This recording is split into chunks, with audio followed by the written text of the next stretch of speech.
research. I like to get out in the field, roll my sleeves up. If I need to go scuba diving for 7 years, I'll do that, as I did for my book Underworld. And in this case, I needed to go and take psychedelics in the Amazon jungle. Of course, it took me to the pyramids of Giza.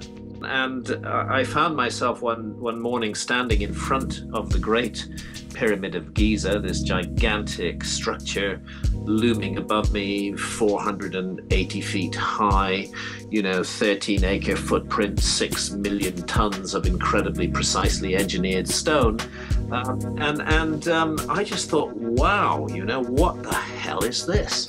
And in tandem with my non-fiction works, for which I'm best known, I've also written a number of novels, really in the fantasy adventure genre, which combine my interests in altered states of consciousness and in historical mystery. Look at what they do. Look at what they actually do. Look at the burnings at the stake. Look at the stoning to death of women. Look at the behavior that is encouraged. Look at the division, the hatred, the fear, the suspicion that multiplies around the world connected to these three religions. And you might begin to wonder whether the Gnostics aren't in fact right, and whether we've been misled by some demonic force for the last 2,000 years that has cleverly, more than 2,000 years, this is the God of Abraham we're talking about here, that has cleverly convinced us that it is God, when in fact it's a demon. And how more effectively could a demon operate than that?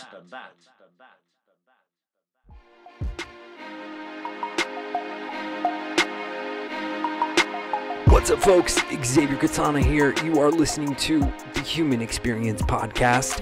We're going to try something a little bit different. We're going to dig into the treasure chest, the archives, and we're going to play a gem, one of our earlier episodes that you may or may not have heard yet. And the episode that we have chosen to do this with is Mr. Graham Hancock.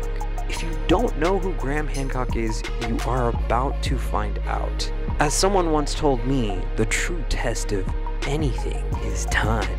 And this episode, ladies and gentlemen, is timeless. You are really going to enjoy this one. This is one of our favorite episodes. Please get to us on Twitter at TheHumanXP. We post some of the most amazing content you have ever seen. Thank you so much for listening, ladies and gentlemen. Here is Mr. Graham Hancock.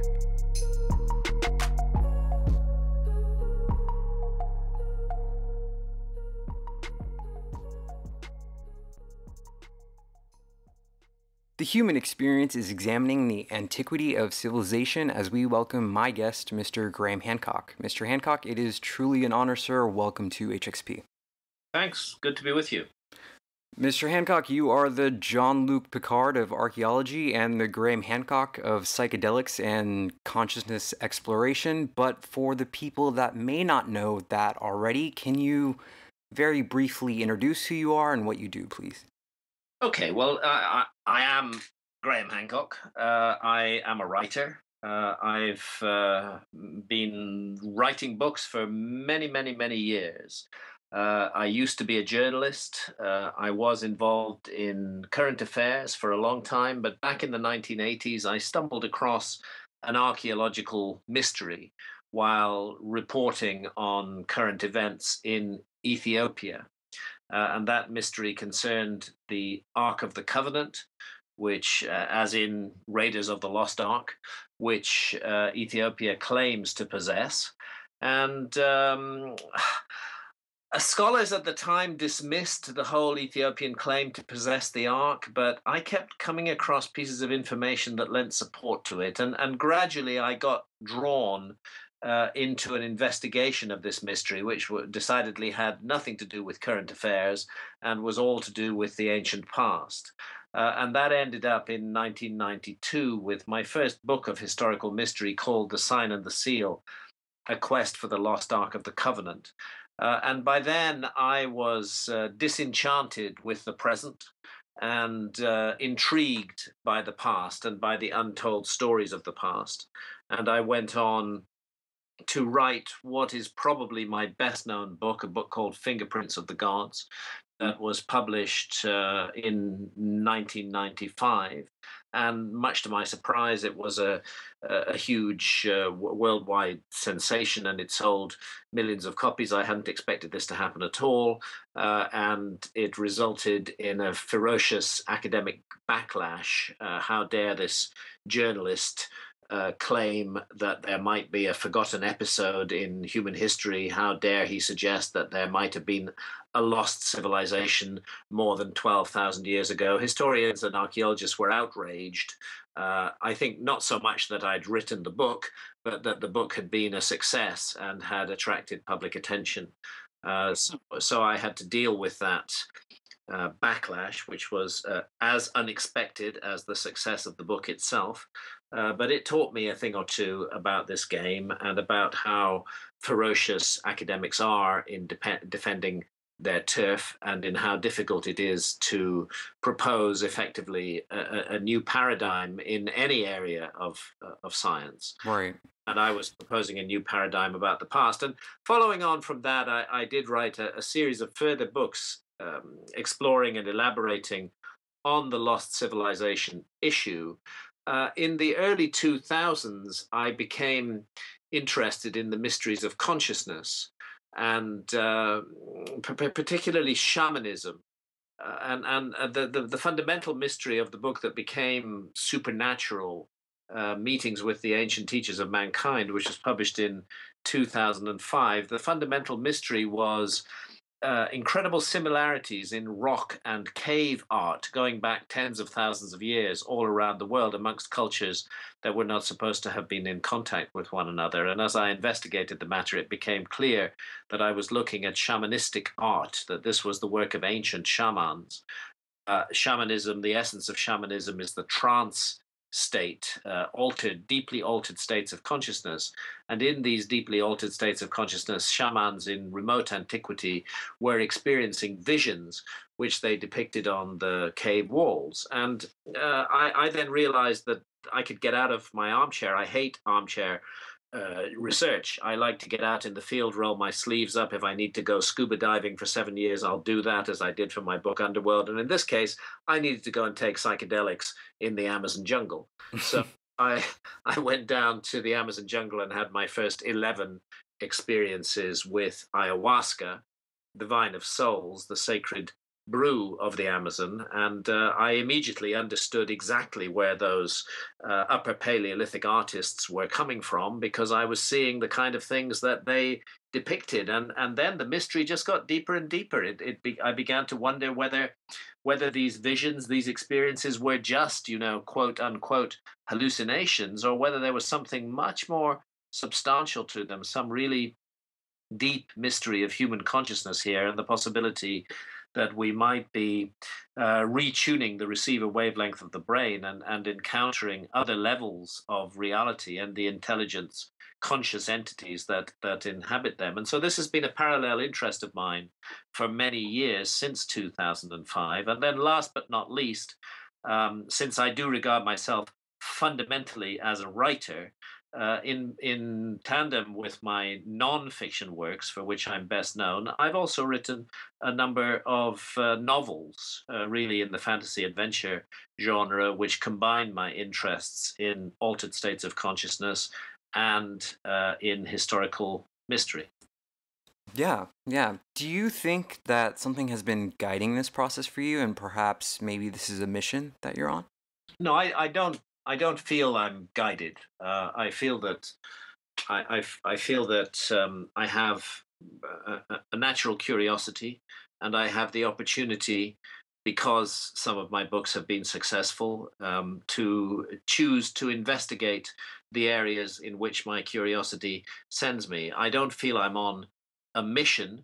I feel it's my job to raise questions, to look at alternative points of view seriously, not in a flimsy, naive kind of way, but thoroughly and in depth, and to consider whether these alternative points of view have merit. We live in a society that's actually It appears to be very free and open, but in fact, in many ways, it's very structured and controlled.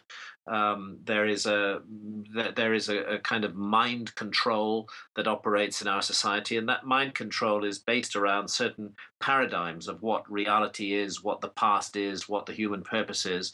And I think my job, I don't see it as a mission. My job is to offer a coherently argued, thoroughly documented alternative point of view. And if that helps to shake other people up and get people thinking, then it means I'm doing my job well. Yeah, when I started this podcast about a year ago, I wrote down 3 names or so that would be in the realm of dream guests for me, and you were at the top of that list. So, suffice it to say, I'm pretty happy to have you here.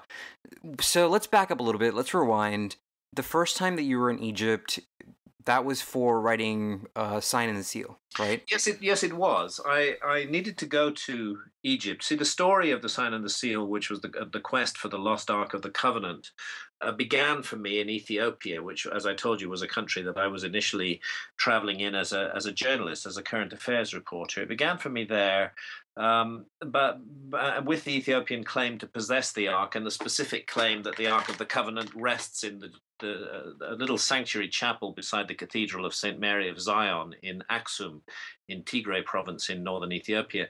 Once I began to investigate this thoroughly, it became necessary to go to 2 other countries as well as Ethiopia. It became necessary to go to Israel, of course, since the Ark of the Covenant, ended up and finally disappeared from the Temple of Solomon in Israel. And it became necessary to go to Egypt. Why? Because the Ark of the Covenant cannot be separated from the figure of Moses, the Old Testament figure of Moses.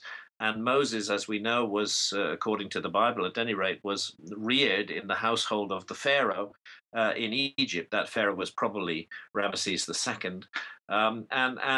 Therefore, I needed to understand the Egyptian background to Moses and whether that had had any effect on the mysteries of the Ark of the Covenant. And that's what first took me to Egypt and took me to places in Egypt, for example, the Temple of Karnak in Upper Egypt, where you can see processions of priests carrying ark-like objects on their shoulders. It took me to the island of Elephantina near Aswan, further south in Egypt, where at one point there was a fully fledged Jewish temple. And this is a mystery because it ran in parallel to the Temple of Solomon. It wasn't later than the Temple of Solomon. And of course, it took me to the pyramids of Giza. And I found myself one morning standing in front of the Great Pyramid of Giza, this gigantic structure looming above me, 480 feet high, 13-acre footprint, 6 million tons of incredibly precisely engineered stone. I just thought, wow, what the hell is this? and when I started to, my curiosity was tickled, and I began to say, well, what are academics saying about this? And I felt that what they were saying about it was just incredibly dismissive and stupid and didn't do justice to the power and the majesty and the difficulty of this thing. I mean, creating something like that is not easy. And they were saying this is one of the very first gigantic structures ever created in Egypt. So where was the background to it? Where did these guys learn to do this? And that's really what set me off on the track of considering the possibility that there might have been a lost civilization, that we might be seeing a legacy of high wisdom and knowledge preserved in Egypt and manifested in the pyramids. So, I mean, this is by no means an easy topic to tackle, the origins of civilization and perhaps this myth, but your theories start with this flood myth, and it's highly centric around your work, and you've researched many aspects of these historic floods, their masking effects of hiding these civilizations. What was the result of that research in locating these underwater civilizations? Well, okay. I mean, if you're beginning to consider the possibility of a lost civilization before history began, you have to consider the agency by which that civilization became lost. And that inevitably puts you in cataclysmic territory. You don't, a civilization doesn't simply disappear. Something has to happen to it, and I began to look at there's a lot of information anyway, even in ancient Egypt, for example, which points back to a remote period thousands of years earlier. And that's how I found myself looking at the Ice Age, which set in 125,000 years ago and reached its maximum extent about 21,000 years ago. It's difficult for people today to conceive of how different the world was. You had ice caps that were 2 miles deep, covering almost the whole of the northern half of North America, stretching as far south as New York State, and covering most of northern Europe. Mountain high ice caps. In areas that are densely populated and productive today, they were completely uninhabited at the time. They were ice deserts, and there was 2 miles of ice sitting on top of the land. Sea level, as a result, was massively lower. Sea level was 400 feet lower than it is today. Why? Because all the water in those ice caps had evaporated up out of the oceans, fallen and rain and as rain and frozen as ice. The global climate was very different then from the climate we have today. So the world looked very different, and huge areas that are now underwater, because when all that ice melted, the water went back into the oceans and sea levels rose by 400 feet. Huge areas that are now underwater were above water then, and would furthermore, the coastal areas, have been the most desirable lands on Earth. And it seemed to me absurd that archaeology was forming a picture of the human past without really taking account of the 10 million square miles of land, about the size of Europe and China added together, that were flooded at the end of the Ice Age. And furthermore, the meltdown of the Ice Age was cataclysmic. There was a slow process between about 21,000 and 12,000 years ago, 12,800, 12,900 years ago, and then we have a series of cataclysmic events that occur, and there's a particular window between 12,800 and 11,600 years ago when the Earth just goes into a kind of paroxysm of extinction level event, really. And this was not being taken into account by historians at all. They all felt that this was prior to the story of human civilization, that all human civilizations had begun to emerge after that. And I was contemplating the possibility that, as all the legends and myths of the world suggest, that there was an episode of high civilization before that, and that therefore it had been wiped from human memory during those cataclysms around 12,000 years ago.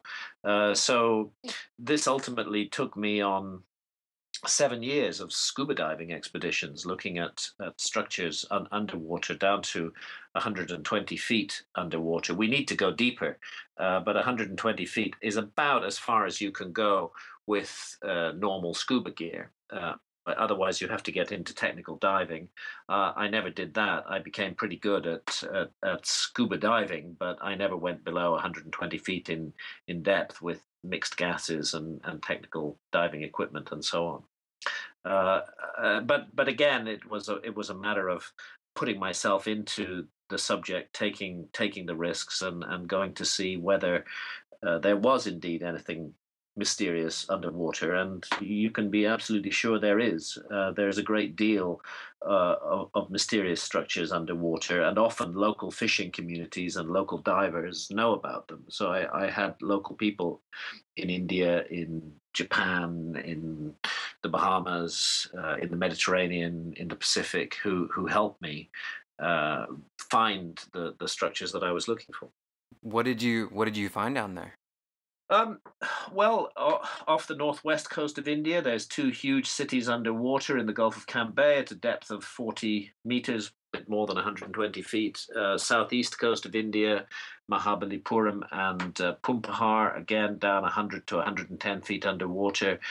Enormous man-made structures. Japan, Yonaguni, a whole area of structures cut from solid rock, which were last above water more than 12,000 years ago. Further north in Japan, off Okinawa, giant stone circles 110 feet underwater off Kerama, particularly an island called Akajima. In the mid-Pacific, in Micronesia, you have a mysterious structure above water called Nan Madol. But if you go underwater there, you find that it continues down and it just goes all the way down to the bottom of the bay. And then there are huge columns, some standing, some fallen. None of this has been taken account of by archaeology. We found structures in Malta. Malta is famous for its megalithic monuments. There are huge megalithic temples. And I think those temples, which archaeology likes to date to 5,000 or 6,000 years ago, are in fact much older. Because we found other such structures underwater in areas that were last above water more than 12,000 years ago. There's a famous phenomenon in Malta called the cart ruts. Of course, they're not cart ruts, but there are parallel wheel-like grooves cut into the rock of the island of Malta, and these sometimes just stop at the edge of cliffs. But if you then go underwater there, you find that they continue on the other side. They continue underwater, and again, they go down to the maximum depth that we were able to dive as scuba divers, and probably a good deal beyond that. So it's really all over the world, this phenomenon, and eventually I wrote a book about it called Underworld: Flooded Kingdoms of the Ice Age, that was published in 2002. You've talked about a numeric code that coincides with the longitudinal axis and the number of lost civilizations around the world, and this code seems to be scattered through religious myth and lore. Where does this code come from, and what is it pointing to? Well, there is a phenomenon. It's an astronomical phenomenon, actually, called the precession of the equinoxes. This is something else that my research has forced me to do, because the ancients did it, is to come to terms with astronomy and to begin to understand the apparent motions of the heavens. What the theory is, this may not be the causative agent, but the theory is that there is a wobble on the axis of the Earth. It's rather like if you set a top spinning and leave it to spin for a while, the spin will begin to decay and the top begins to wobble. Can you envisage that? And the top part of the top begins to transcribe a circle in its own right. It seems that the Earth does this. And the theory is that it's caused by the opposite gravitational pulls of the sun and the moon on the Earth. There may be a whole other explanation for it, but in a sense that doesn't matter. What matters is the observation, and the observation, because the Earth is the viewing platform from which we observe the stars, changes in the orientation of the viewing platform will result in changes in the rising and setting times of stars at particular times of year, and indeed in the orientations of the stars in the sky. It's not the stars that are moving, it's the Earth that's moving, but it gives the illusion of the stars moving. Of course, all the stars are moving as well. They have their own proper motion, but they're so distant from us that those movements are really unfold over periods of hundreds of thousands or millions of years. Precession, the wobble on the Earth's axis, creates changes in the star field, in the observed star field, in a much shorter time. Within every 72 years, you complete a 1 degree shift, and when you multiply this by the 360 degrees in a full circle, you get 25,920 years. This is what the ancients called the Great Year, the period in which the star patterns revert to their starting point. So you've got a grand cycle of change in the heavens that operates at a very specific rate, which is 1 degree every 72 years. Now, that's quite hard to observe. 1 degree is about the width of your finger held up to the horizon. So, you really need many human lifetimes and accurate records to be kept to really notice this and to realize that some kind of process is going on. And then to go further from that and to be able to predict how the star field will look thousands of years in the future, or how it looked thousands of years in the past, you need a lot more observation. You need science, actually.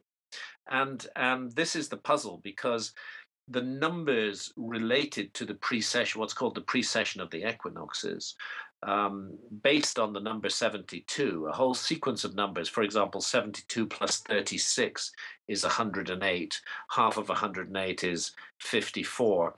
72 times 30 gives you 2,160. It takes 2,160 for the sun on the equinox to pass through one complete sign of the zodiac, the 12 constellations of the zodiac, by in a belt around the path of the sun. And all these numbers, based on the heartbeat of the system is the number 72.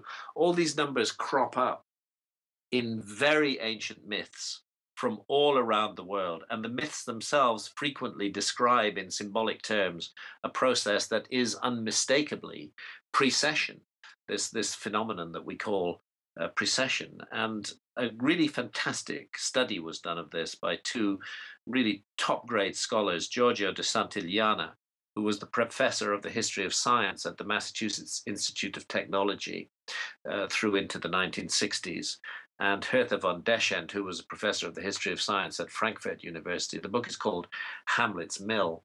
And they finally came to the conclusion that what they described as some almost unbelievable ancestor civilization, thousands and thousands of years in the past, had scientifically observed and recorded the precession, had felt that it was important for some reason, and had devised stories that would be passed down by word of mouth from generation to generation, which incorporated accurate scientific knowledge of this phenomenon. And they made the point that it really didn't matter whether the storyteller knew what he or she was passing on, so long as they told the story true and repeated the sequence of numbers that was within the story. Then the information would be passed on until such a time as another civilization could arise, which would be able to decode this information. And that's why it's interesting that the same sequence of numbers that we find in ancient myths appears in ancient monuments. For example, 2,160 years is the time it takes for the equinox sun to precess through one house of the zodiac. The two houses of the zodiac is 4,320 years. Multiply 4,320 by 10 and you get 43,200. So we have to ask ourselves whether it's a coincidence or whether there's something extraordinary going on, that the Great Pyramid is a scale model of a hemisphere of the Earth on the scale of 1 to 43,200. In other words, if you take the height of the Great Pyramid and multiply it by 43,200, you get the polar radius of the Earth. You get a printout, an exact, precise scientific printout of a key dimension of our planet, which was not supposed to even be known until relatively recent times.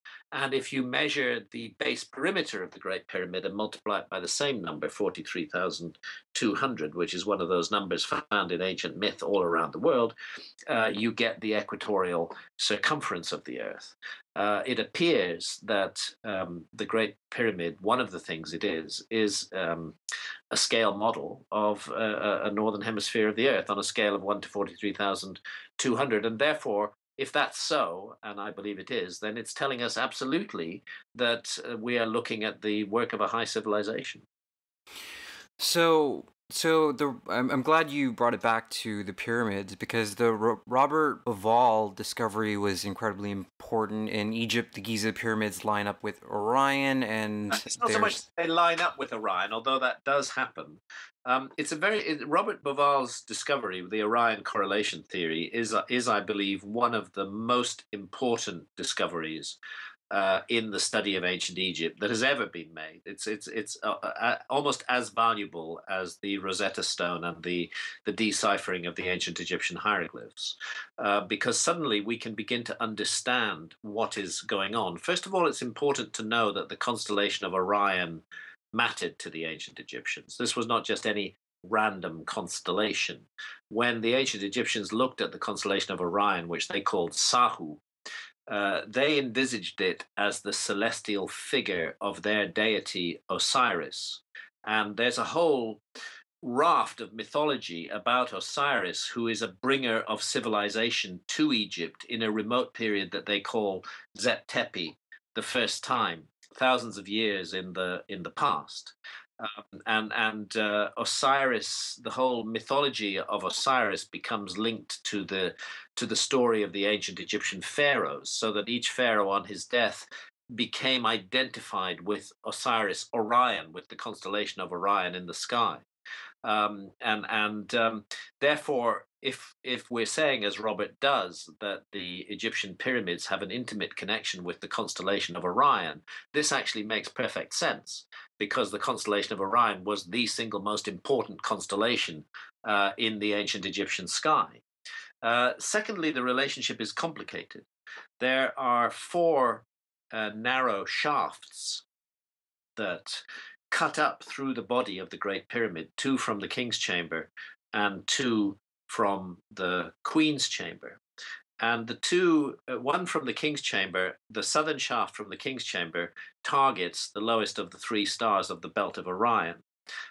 And the southern shaft of the Queen's Chamber targets the star Sirius, which the ancient Egyptians associated with the goddess Isis, the consort of Osiris. But the interesting thing is that targeting of those stars, once we can look at ancient skies now with modern computer programs, we can see exactly how they looked, exactly the height, the declension of each of the stars in the sky at any period in the past we wish.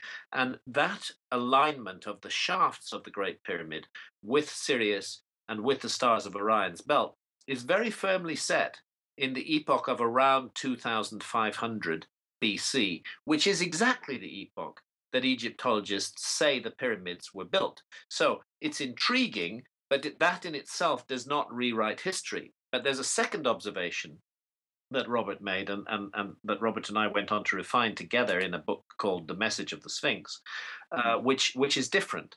And this is that when you look at the pattern of the three pyramids on the ground and their relationship to north and south, they are actually imaging on the ground in three dimensions the three belt stars of the constellation of Orion, not as they looked in 2500 BC, but as they looked in 10,500 BC, 12,500 years ago, right back in that cataclysmic episode when the Ice Age was melting down. And then the project that we went on to explore together concerns the Great Sphinx of Giza, which stands very close to the Great Pyramid. The Great Sphinx is oriented perfectly due east. It's in the shape of a lion with a human head. We think that the human head was a result of a recarving in historical times of what had once been a leonine head. And the Great Sphinx looks at the constellation of Leo, the lion, its own celestial counterpart. The resemblance is uncanny. Again, in that remote epoch of 10,500 BC, at the spring equinox, when the sun rises perfectly due east in line with the gaze of the Sphinx. So two messages appear to be being sent by the Giza monument. One speaks of the epoch of 2500 BC, which is interesting but not controversial, and the other speaks of an epoch much earlier, 8,000 years earlier, 10,500 BC, 12,500 years ago. And we think this is the epoch that the ancient Egyptians called Zep Tepi, the first time. So we have a nuanced site here. There is much about the site of Giza that can reliably and consistently be attributed to the pharaohs of historical Egypt. But there are structures on that site. We think the base platforms of the three pyramids over which the pyramids were later built and completed. We think the megalithic temples at Giza, the so-called Vali and mortuary temples, and of course we think the Great Sphinx. And here Robert Schoch's work on the geology of the Sphinx and on the weathering patterns of the Sphinx, which show that it was exposed to thousands of years of heavy rainfall, comes into play. That these factors suggest to us that some of the monuments on the Giza Plateau not only commemorate a date that is 12,500 years in the past, but actually were created then. And if they were created then history really has a problem, because that is not supposed, at that time, 12,500 years ago, our ancestors are supposed to have been simple hunter-gatherers without the competence or the will or the motivation to create gigantic, megalithic architectural structures. And when these two ideas are brought together, the idea of the precipitation-induced weathering of the Sphinx that was put forward by John Anthony West initially, and then by Professor Robert Schoch at Boston University, and the idea of the stellar alignments of the as above, so below pattern that is being replicated by the monuments on the ground, which also speaks of a remote epoch. When these two ideas are brought together, you begin to sense that something about Giza is fantastically old and deeply mysterious. And this troubled Egyptologists a lot. They didn't like it because it was a well-argued, thoroughly presented a group of theories, and they sought to dismiss it. And they said, how could the Sphinx possibly be 12,500 years old? Our ancestors were hunter-gatherers then. This is the kind of circular logic that they go into. They take their reference frame as though it's a fact, and then use it to throw away any contradictory evidence. How could the Sphinx possibly be 12,500 years old? There's no other large-scale monument anywhere in the world that is that old. And that's why the much more recent discovery of a gigantic megalithic site in Turkey called Göbekli Tepe, which was deliberately buried by whichever mysterious people made it, and thus sealed like a time capsule and left untouched for more than 10,000 years. That's why the discovery of Göbekli Tepe is so important, because the dating of that site is absolutely reliable. It has been done by the German Archaeological Institute. There is no question of the intrusion of later organic materials. You can't date stone. You can only date organic materials with carbon dating. That site is definitively in the range of 12,000 years old. It's 7,000 years older than Stonehenge. And the whole site, so far only a tiny fraction of it has been excavated. The rest has been imaged by ground-penetrating radar. The whole site is about 50 times larger than Stonehenge. It's astonishingly sophisticated. It is 12,000 years old. And now the argument about the Sphinx has to be taken up again.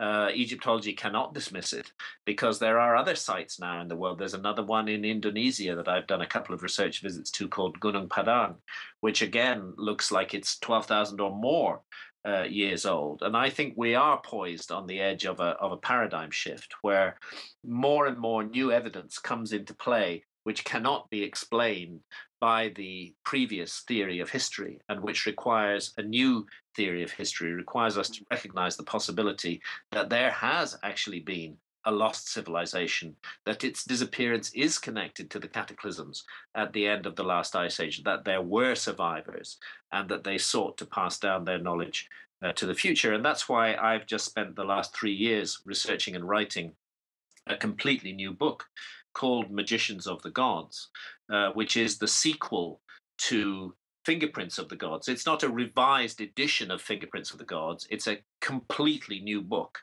500 pages long, filled with new information from front to back, because what's happened in the last 20 years, and Fingerprints was published 20 years ago, is that just a mass of exciting new information has emerged, much of which is not yet in the public domain. And in Magicians of the Gods, I seek to put this in the public domain. And there is some information on Magicians of the Gods on my website. If you go to www.grahamhancock.com, you'll see from the opening page an immediate link to Magicians of the Gods. It's being published in Britain on the 10th of September. In America, the publication date is presently listed as February 2016, but I'm optimistic that the publishers will bring that forward to November. And that book is already available for pre-order on Amazon.com. And my feeling is that, Robert Schoch and Robert Boval are also working on a book looking specifically at the Sphinx. And I think that what is happening is that the whole group of us who worked in this field 20 years ago and who were radically attacked for considering this extraordinary possibility, that we are now reaching a point where the case that we made, which was ridiculed at the time, is being vindicated by new evidence. And I think it's a very exciting moment, and I think it raises questions over everything that we imagine human civilization to be about.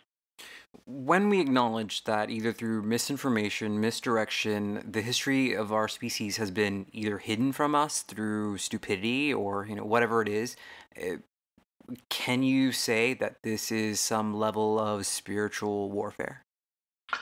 Well, I have to consider that possibility because of my other interests, which are my interests in shamanism and altered states of consciousness, which have convinced me that reality is much more complicated than our five senses might lead us to believe. That we are immersed in an invisible reality, and that reality has an impact and an influence upon us, whether we like it or not. This is the whole essence of shamanism, the notion of a spirit world, uh, which influences and impacts the human race. And shamans are those amongst us who seek to be proactive about this and to enter into the realm of spirits and negotiate with spirits on their own terms. And just as there is good and evil in the material realm, in the physical world that you and I live our daily lives in, the whole framework of shamanism will also tell you that there is good and evil in the spiritual realm, and that there are dark and negative entities out there whose sole purpose is to delude and mislead the human race. And moving away from shamanism, if you go back to the ancient system called Gnosticism, you will find that the same idea prevails there. Now, the Gnosticism was stamped out by the Christian church in the early centuries of the Christian era. Horrendous persecutions were unleashed upon those who called themselves Gnostics, who believed in a revealed knowledge that came through visionary experience. The Gnostics absolutely made use of psychedelic mushrooms in their investigations of the nature of reality. But enough of the Gnostic material has survived, thanks largely to a library of Gnostic texts. In fact, they're referred to. You can buy the Gnostic texts on Amazon. It's called the Nag Hammadi Library, edited by James M. Robinson. The Nag Hammadi texts. At the time of the persecution of the Gnostics, a group of Gnostics who lived in southern Egypt near the temple of Dendera took the decision to bury an entire library of their texts in pottery jars in the sand. And they remained hidden there from the 4th century AD until 1945, when they were found by chance. And they've since been translated. And I would urge anybody who's interested in the mysteries of existence to go and get the Nag Hammadi Library, James M. Robinson edition, the full translation of the Gnostic text. And it's an utter revelation. They turn everything upside down. I mean, from the Gnostic point of view, we have been deluded for the last 2,000 years. The entity that we have been taught to worship as God, Christians, Muslims, Jews, the God of Abraham, we all supposedly are taught to worship the same entity. We may call him different names. From the Gnostic point of view, this entity, this creature, is not a god at all. He's a demon. He's he's a pretender. He's an imposter. He's persuaded us to believe that he is God and to worship him. He's got a huge, overblown ego. He's extremely jealous. He persuades human beings constantly to harm and hurt one another. His whole purpose is to keep us in darkness and prevent us from realizing the divine spark within us. So, this is a profoundly revolutionary system of ideas. And you can understand why the Christians, particularly in the form of the Roman Catholic Church, were so vigorous in their persecution of the Gnostics and sought to stamp them out. Because once you really start to think about Gnostic ideas, because what the Gnostics are saying, don't look at what these guys say. Christianity, Judaism, Islam, they all talk the talk of peace and love. But look at what they do. Look at what they actually do. Look at the burnings at the stake. Look at the stoning to death of women. Look at the behavior that is encouraged. Look at the division, the hatred, the fear, the suspicion that multiplies around the world connected to these three religions. And you might begin to wonder whether the Gnostics aren't in fact right, and whether we've been misled by some demonic force for the last 2,000 years that has cleverly, more than 2,000 years, this is the God of Abraham we're talking about here, that has cleverly convinced us that it is God, when in fact it's a demon. And how more effectively could a demon operate than that? And this is not me saying this. This is the whole essence of Gnosticism and of the revelation of Gnosticism. And it's really worth looking into. Now, I'm not saying whether they're right or wrong. I leave that up to others to decide, each of us in our own way, looking at the story of the world. But the notion that there might be dark spiritual forces at work, the Gnostics envisage evil angels that they call archons, which mingle amongst men and mislead us into all manner of crimes and actions that are hostile to the nature of the soul. They even look like human beings. They might be some of our politicians, actually. And you know, it's a framework of analysis of the human condition that certainly is worth considering and taking seriously, given the state of the world that we find ourselves in today.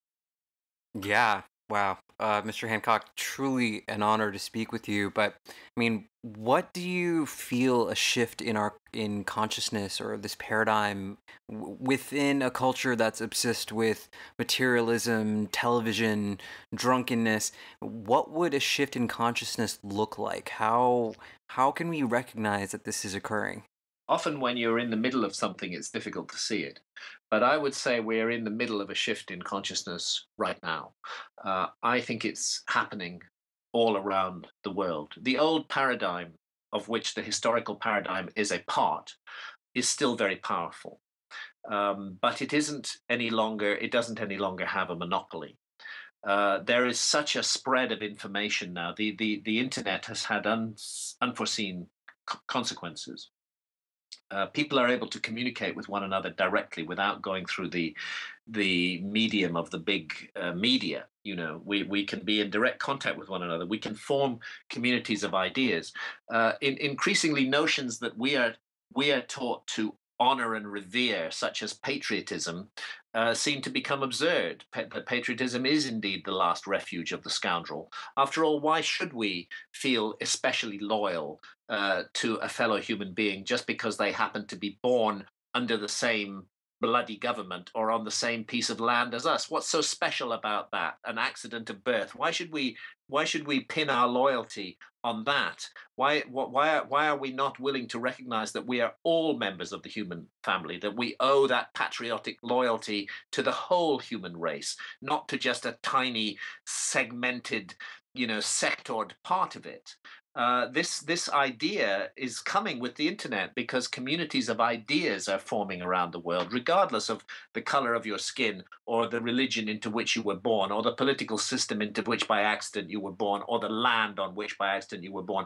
The old paradigm says those things are really important. The new paradigm says what's important is the ideas we share and our common and our shared humanity, that we are actually all brothers and sisters, and that we will not be divided by these malicious, malign notions that limit our humanity and that limit the capacity of love. So the old paradigm operates on fear. It seeks to make people fearful and suspicious of one another. And it uses knee-jerk mechanisms like patriotism or this is your religion. Why should anybody actually accept a religion just because they happen to be born into it? If there is a God, he gave us a brain. Why don't we use it? Why do we just say, our parents told us that something is so, and we just accept that as though it's so. We don't ask any questions about it. I think the new paradigm is asking a lot of questions, and people are all around the world developing a new kind of spirituality, which is much more individualistic, but at the same time respects and honors the spirituality of others. So I think we are in the middle of a dramatic shift in consciousness.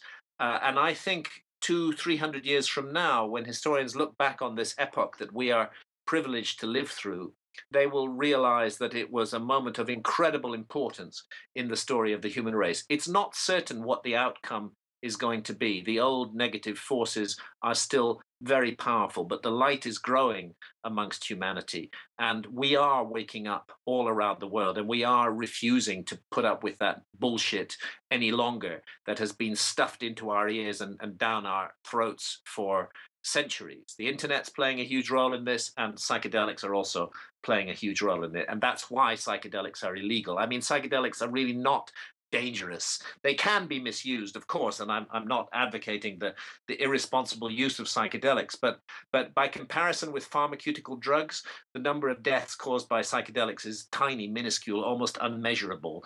Whereas the antidepressants and indeed acetaminophen, painkiller, kills thousands of people every year. Even in tiny Britain, 3,000 people a year are killed by acetaminophen. That's not illegal, but alcohol, glorified by our society, widely available, advertised, promoted, kills thousands of people every year, not just cirrhosis of the liver, but consider the road accidents. So the arguments that, we are being protected from ourselves by our governments who tell us that we may not take psychedelics and that if they do, they will send us to prison and ruin our lives is an absurd, hypocritical argument.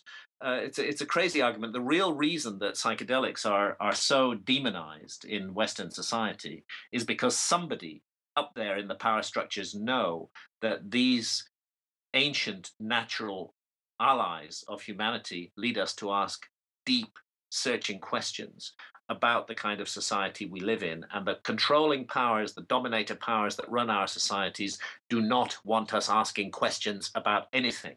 They don't want us asking questions about the nature of reality. They don't want us asking questions about spirituality. They don't want us asking questions about materialism.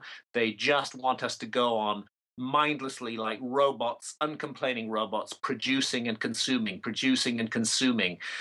feeding the machine instead of realizing our humanity. And that's what's changing. That's where the great hope lies in the future. And it's up to us. The choice is ours. We actually don't have to put up with that shit any longer. We can make change, but it takes courage and it takes a sharing of information. Love it, man. Love it.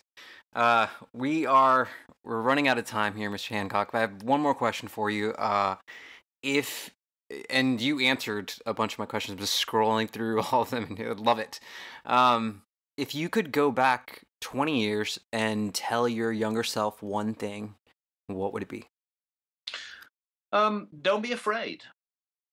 Don't be afraid. Don't let fear govern your decisions. That would be one important thing. And another important thing is to remember that love is the opposite of fear, and that is what we're really here to do. We're here to give and to share love, and that means considering the needs of other people and considering them carefully, not being totally out for oneself, but looking to be a nurturing and positive influence on others in our immediate circle. I think these are the most important messages. Send away fear and manifest love, and the world will become a better place.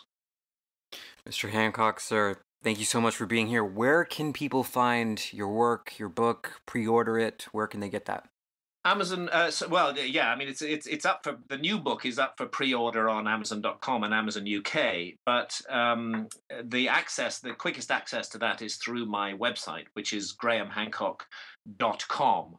And then I'm also so go to that and you'll see immediately a link to some information about the new book, Magicians of the Gods. But I'm also quite active on Facebook. I find Facebook a very important and effective means to communicate with like-minded individuals. I have two Facebook pages. I have a personal page which has got 5,000 friends and about 30,000 followers, but my author page is really the most effective, and that's got 222,000 followers. That's how likes. That's how to recognize it. It's great. I can't remember how it is, but actually there's a link to it on the front page of my website, and I actually post the same information on both my Facebook pages, and I communicate quite actively on those pages. And I've found it a very, very positive and effective way to share ideas.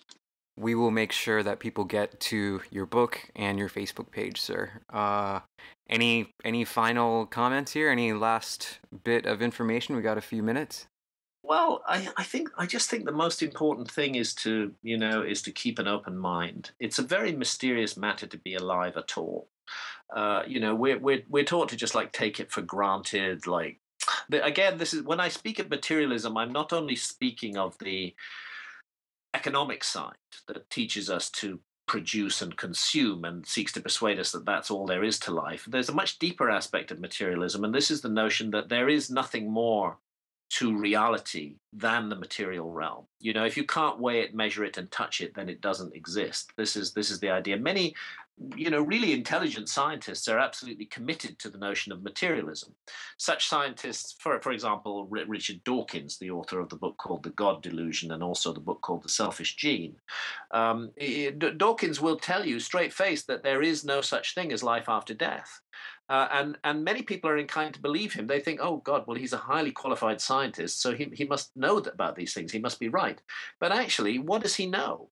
Has he died and conducted experiments and then come back? No, he hasn't. This is not a fact. This is not a scientific fact that there's no life after death. This is a reference frame. It's actually a religious belief because it's not based on any evidence whatsoever. Many scientists will tell you there's no such thing as spirit. The horrible idea of materialist science is that consciousness is what they call an epiphenomenon of brain activity, that consciousness is a kind of accident. We have these big brains. They've evolved to enable us to survive in the jungle of human competition. And as an accidental byproduct of that, we've got this thing called consciousness. And again, it's important to be clear that is not a fact. Consciousness is the greatest mystery of science. We don't know. We know that there's a connection between consciousness and the brain, but the exact nature of the connection between consciousness and the brain is not at all clear. And it may be that the ancients were right, that consciousness is fundamental to the universe and that it is essentially non-physical in character, but that in our realm, at our level of existence, consciousness manifests in physical entities. So in a sense, the relationship of the consciousness to the brain is more like the relationship of the TV signal to the TV set. That you can destroy the TV set, but the TV signal is still there. I think this notion that consciousness is primary and that the realm of matter comes second, that we are spirits, we are souls having a human experience, which is a very ancient idea. I think that idea is going to turn out to be correct. And the modern scientific idea that matter is everything and that consciousness is just an accidental byproduct of matter will turn out to be very foolish and wrong. And again, I think people all around the world are waking up to this as well. It's an incredible gift to be born in a human body, to have the experiences that we can have as human beings. And I think that this world, I've described it so often as a theater of experience. It's a place where we come to learn and to grow and to develop. And anything that doesn't serve that process, and the whole structure of Western society right now does not serve that process, is dangerous and wrong. We need to understand that we've been given an incredible opportunity to live in a human body and to make the choices, the fine choices between right and wrong, between good and evil, that all of us have to make every day, sometimes at very small levels, sometimes at very high levels, and that we're here to learn from making those choices and that we are the product of our choices. Let's not allow ourselves to be deluded into the belief that we are just an accidental combination of molecules and that's all there is to us. Yes, our bodies are a combination of molecules, but the consciousness that's embedded in those bodies is the greatest mystery of science, and it's never been explained. Mr. Hancock, it's truly a pleasure to know you, sir. Thank you so much for being here. This is The Human Experience. Thank you guys for listening. We will be back next week.